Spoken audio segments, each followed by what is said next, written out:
Hi guys, Sudipa নাকি কার কি ছেঁচে দেবে, সেটাই হচ্ছে ব্যাপার। সেটা আবার আমাকে বলে বোঝাচ্ছে।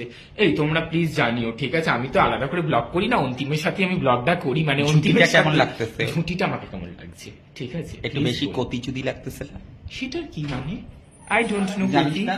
অ্যাকচুয়ালি আমাদের পাঞ্জাবি ল্যাঙ্গুয়েজে তো কতিটা। সুদীপাকে দেখো, সুদীপা রেগে গেছে কেন? Sudipa is fire. কি করে? না, আমার খুব রাগ ওঠে, আমার একদম এসব পছন্দ হয় না। কি হয়েছে? আমাকে ওই কথাটা বললে আমি বললাম কালকে তোর সাথে আমার একটা মাতালে সিন দেবো, তুই যদি সামলাতে না পারিস সেই হিল তোর গাড়ি ঢুকিয়ে দেবো।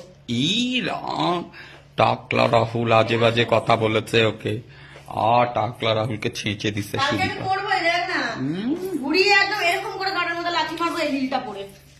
এই আচ্ছা হিলটা বাবু, যদি না মেরেছে আমার নাম সুদীপা নয়। বাবু রাগ করে না, এখন তো আমরা তো কাজ করতে এসছি আমরা। এই ড্রেসটা পরে আমারও কষ্ট হচ্ছে এই বালের মেকআপ নিয়ে। সকালবেলা ভুলভাল আমার মেকআপ দিয়ে নিয়ে আমার মুখ পুরো জ্বলে বিষ হয়ে যাচ্ছে। আমাদের মেকআপ আর্টিস্ট জঘন্য মেকআপ করেছে, যাই হোক বলাটা উচিত না, তাও বলে যাচ্ছি। এত ফালতু মেকআপ। ওর মেকআপের থেকে আমি নিজে মেকআপ করছি, দেখ স্টে করেছে, দেখ এই একটা মেকআপ নিয়ে কন্টিনিউ 4 মাস করলাম। স্বাভাবিক, এটা দামি মেকআপ, অরিফ্লেমের মেকআপ, ও হচ্ছে ধর্মতলার মেকআপ। তোমাদের বলেই দিলাম কি অবস্থা।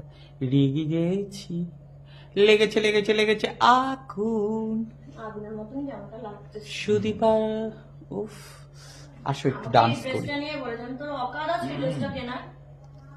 তোর অকাদ আছে? আচ্ছা অকাত মকাত ছাড়ো, একটু হাই বাই হ্যালো হ্যালো বলে দাও। এই একটা ড্রেসের দামই আছে 3.5 থেকে 4,000 টাকা। অকাদ আছে কেনা?